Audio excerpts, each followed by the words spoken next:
복권의 저주라 불린 사상 최대의 당첨금의 잭 휘트커. 잭 휘트커 사례는 복권 당첨이 곧 행복이라는 통념을 뒤흔들 만큼 극적인 반전을 보여주며 대중에게 큰 화제가 되었습니다. 잭 휘트커는 1940년대 후반 미국 웨스트버지니아 주에서 태어났습니다. 복권에 당첨되기 전부터 그는 이미 지역에서 건축 및 파이프라인 관련 사업으로 꽤 성공을 거둔 사업가였습니다. 화려한 갑부는 아니었지만 안정적인 생활 기반과 경제력을 갖춘 상태였다고 전해집니다. 주변 사람들에게는 적극적이고 활달한 성격으로 알려져 지역 사회와 교회를 돕는 데에도 관심이 많은 인물이었다고 합니다. 이렇듯 평범하면서도 어느 정도 경제적 안정을 누리던 휘트커가 인생을 통째로 바꿔놓을 파워볼 복권에 관심을 갖게 된 계기는 그리 특별하지 않았다고 합니다. 대부분의 미국인처럼 그도 일확천금을 기대하며 가볍게 복권을 사곤 했으며 복권 구매를 혹시 모를 기적을 기대하는 재미 정도로 여겼던 것으로 알려져 있습니다. 2002년 12월에 진행된 파워볼 추첨에서 잭 휘트커는 당시 사상 최대 규모라고 불리던 약 3억 1,490만 달러에 단독으로 당첨되었습니다. 이는 그 시점까지 단일 티켓으로 당첨된 금액으로는 미국 복권 역사에서 가장 큰 액수였다고 합니다. 그는 한순간에 크리스마스의 기적을 상징하는 존재가 되었으며 언론도 행운의 사나이 혹은 복권왕 같은 별칭을 붙여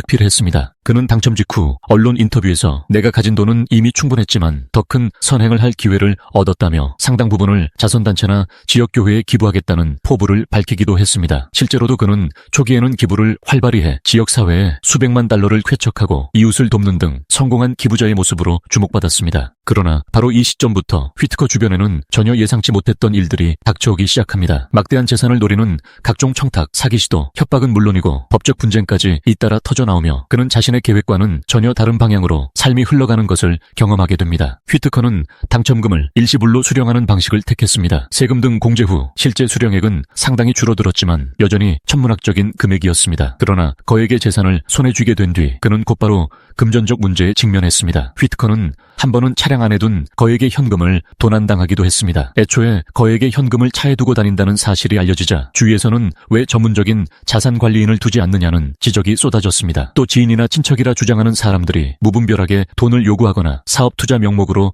접근하는 일도 잦아졌습니다. 사업체 관련 분쟁, 교회 기부 단체와의 약속 이행 문제, 개인적인 빚 청구와 같은 각종 법적 문제가 연이어 발생했습니다. 사람들은 대개 휘트커가 수백만 달러쯤은 쉽게 낼 수 있지 않느냐는 인식을 갖고 있었고 그가 좀 더 체계적으로 자산을 지키지 못했다는 점도 문제를 가중시켰습니다. 휘트커에게 가장 큰 타격을 준 것은 가족 문제였습니다. 언론 보도에 따르면 그의 손녀가 안타까운 사고로 세상을 떠났고 딸 역시 몇 년 뒤 사망하는 등 연달아 가족을 일낳는 비극을 겪었습니다. 여기에 아내와도 갈등이 심화되어 당첨 전에는 나름 안정적이었다고 알려진 가정이 걷잡을 수 없이 무너졌습니다. 특히 손녀의 죽음은 대중매체에서 크게 다루어졌습니다. 복권 당첨 이후 손녀가 청소년기에 갑작스러운 부와 유혹을 접하게 되었고 이는 약물 남용 및 좋지 않은 친구들과의 교제로 이어졌다는 게 주변의 증언이었습니다. 휘트커는 손녀에게 돈을 아끼지 않았고 그 결과 과도한 외부의 유혹에 노출되었다는 지적이 있습니다. 그는 몇 번의 인터뷰에서 손녀를 잃은 후 극심한 우울증에 시달렸다고 토로하기도 했습니다. 대중과 언론은 이런 사건들을 복권의 저주라고 일컬으며 큰 돈이 반드시 좋은 결과만 가져오는 것이 아니라는 논쟁을 일으켰습니다. 휘트커의 삶은 이후에도 각종 사건 사고로 얼룩졌습니다. 음주운전 적발, 도박장 출입 논란, 각종 불륜 의혹 등으로 언론의 헤드라인에 자주 올랐습니다. 간혹 그가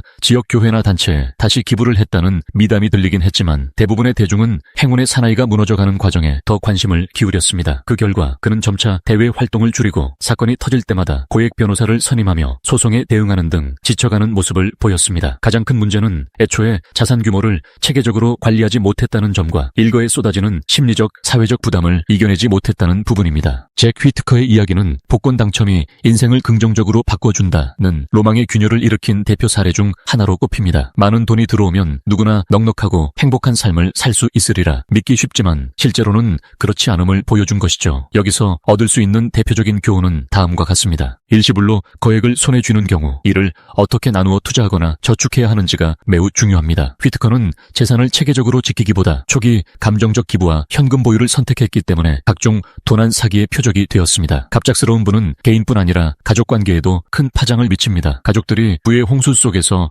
허우적거리는 경우가 많으며 사생활 관리나 정신적 지지가 부족하면 여러 문제가 발생할 수 있습니다. 막대한 재산이 주변에 알려지면 사람들은 당첨자를 걸어다니는 금고 정도로 인식하게 되기도 합니다. 호의로 접근하는 사람이 있는 반면 악의적인 목적을 가진 사람들도 생겨나며 이는 당첨자의 일상을 쉽게 무너뜨릴 수 있습니다. 잭 휘트커 사례는 복권 당첨이 축복과 저주를 동시에 품고 있다는 상반된 이미지를 보여주었습니다. 결국 자금 관리, 가족 보호, 심리적 안정 등 다양한 요소가 마련되지 않는다면 갑작스러운 거액의 유입이 오히려 인생을 망칠 수도 있음을 시사합니다. 잭 휘트커는 이후에도 여러 차례 방송 매체와 인터뷰를 통해 당첨금을 한 푼도 얻지 못하는 삶으로 돌아갈 수 있다면 정말 그러고 싶다고 심경을 밝힌 적이 있습니다. 그가 실제로 복권에 당첨되지 않았다면 지금과는 전혀 다른 모습으로 기억되었을지도 모릅니다. 그의 파란만장한 이야기는 복권이나 로또를 구매하는 수많은 사람들에게 잊지 못할 시사점을 남겼습니다. 물론 모든 복권 당첨자가 잭 휘트커와 같은 경로를 밟는 것은 아닙니다. 하지만 그가 겪은 일련의 불행은 복권 당첨이 인생 최대의 목표가 되어서는 안 된다는 사실을 극적으로 보여주는 상징적 사례로 자리 잡았습니다. 이렇게 복권 한 장이 인생을 송두리째 바꾸는 극단적인 변화를 낳을 수 있다는 점에서 잭 휘트커의 이야기는 오늘날까지도 복권 당첨이 과연 축복인가 저주인가 라는 묵직한 질문을 던져주고 있습니다.